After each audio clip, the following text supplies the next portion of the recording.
اعوذ باللہ من الشیطان الرجیم بسم اللہ الرحمن الرحیم السلام علیکم ورحمۃ اللہ وبرکاتہ۔ اسلام کے پہلے خطیب کے ساتھ کفار مکہ کی بدسلوکی۔ حضرت ابوبکر صدیق رضی اللہ تعالی عنہ کو دیکھیے، ابھی اسلام کا آغاز تھا، صرف 38 آدمی مسلمان ہوئے تھے، مکہ کی بستی کافروں سے بھری ہوئی تھی۔ حضرت ابوبکر صدیق رضی اللہ تعالی عنہ حضور صلی اللہ علیہ وآلہ وسلم کی محبت سے سرشار تھے۔ حضور صلی اللہ علیہ وآلہ وسلم سے التجا کی کہ مجھے اجازت دیجیے کہ میں لوگوں کو علانیہ آپ صلی اللہ علیہ وآلہ وسلم کی رسالت کی اطلاع دوں اور آپ سے فیض یاب ہونے کی دعوت دوں۔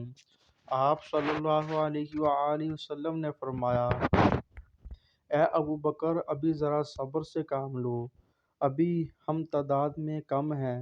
حضرت ابوبکر صدیق رضی اللہ تعالی عنہ پر غلبہ حال طاری تھا۔ انہوں نے پھر اصرار کیا، حتیٰ کہ حضور صلی اللہ علیہ وآلہ وسلم نے اجازت دے دی۔ حضرت ابوبکر صدیق رضی اللہ تعالی عنہ نے بے خوف و خطر لوگوں کو اللہ اور اس کے رسول صلی اللہ علیہ وآلہ وسلم کی طرف دعوت دی۔ حافظ ابن کثیر رحمۃ اللہ تعالی علیہ لکھتے ہیں، حضور صلی اللہ علیہ وآلہ وسلم کی بعثت کے بعد حضرت ابوبکر صدیق رضی اللہ تعالی عنہ پہلے خطیب ہیں جنہوں نے لوگوں کو اللہ اور اس کے رسول صلی اللہ علیہ وآلہ وسلم کی طرف بلایا۔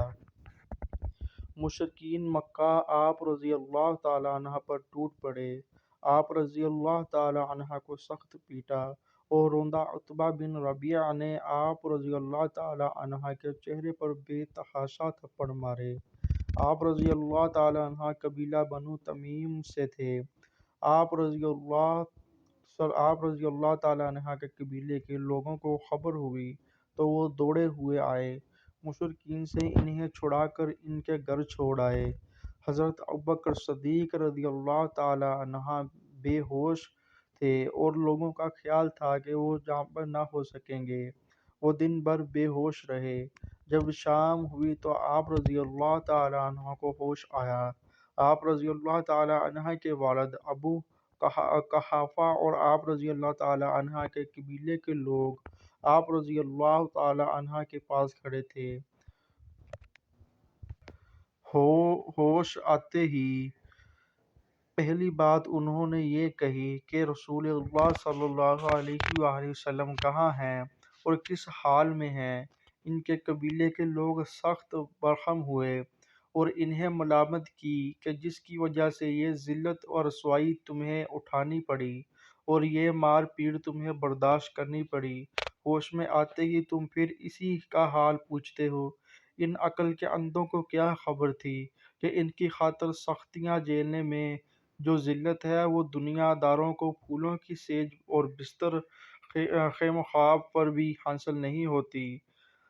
ان کے قبیلے کے لوگ مایوس ہو کر اپنے گھروں کو لوٹ گئے اور ان کی ماں ام الخیر سے کہا گئے، جب تک محمد رسول صلی اللہ علیہ وآلہ وسلم کی محبت سے یہ باز نہ آ جائیں، اس کا بائیکاٹ کرو اور اسے کھانے پینے کو کچھ نہ دو۔ مام کی ممتا تھی جو بر آیا، کھانا لا کر سامنے رکھ دیا اور کہا کہ دن بھر کے بھوکے ہو، کچھ کھا لو۔ حضرت ابوبکر صدیق رضی اللہ تعالی عنہ نے کہا، ماں، اللہ کی قسم میں کھانا نہیں چکھوں گا اور پانی کا گھونٹ تک نہیں پیوں گا جب تک حضور صلی اللہ علیہ وآلہ وسلم کی زیارت نہ کروں۔ حضرت عمر رضی اللہ تعالی عنہ کی بہن ام الجمیل آ گئیں اور بتایا کہ حضور صلی اللہ علیہ وآلہ وسلم بخیریت ہیں اور دار الارقم میں تشریف فرما ہیں۔ حضرت ابوبکر صدیق رضی اللہ تعالی عنہ زخموں سے چور تھے، چلنے کے قابل نہ تھے، اپنی ماں کا سہارا لے کر بارگاہ رسالت میں حاضر ہوئے۔ حضور صلی اللہ علیہ وآلہ وسلم ان پر جھک پڑے اور انہیں چوما۔ حضور صلی اللہ علیہ وآلہ وسلم پر سخت غریہ طاری تھا۔